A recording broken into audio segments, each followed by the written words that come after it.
Syederalun, Presiden Joko Widodo atau Jokowi resmi melantik Laksamana Yudo Margono sebagai Panglima TNI di Istana Kepresidenan Jakarta pada hari ini Senin 19 Desember 2022. Laksamana Yudo Margono menggantikan Jenderal Andika Perkasa yang memasuki masa pensiun pada 21 Desember 2022.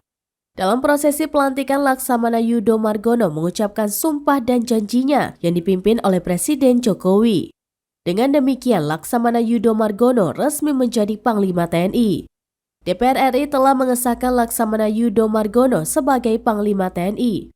Persetujuan dilakukan dalam rapat paripurna DPR ke-12 masa persidangan 2 tahun sidang 2022-2023 yang digelar di Gedung DPR Senayan, Jakarta Pusat pada Selasa 13 Desember 2022. Ketua DPR RI Puan Maharani berharap Laksamana Yudo Margono bisa membawa institusi TNI semakin baik ke depannya.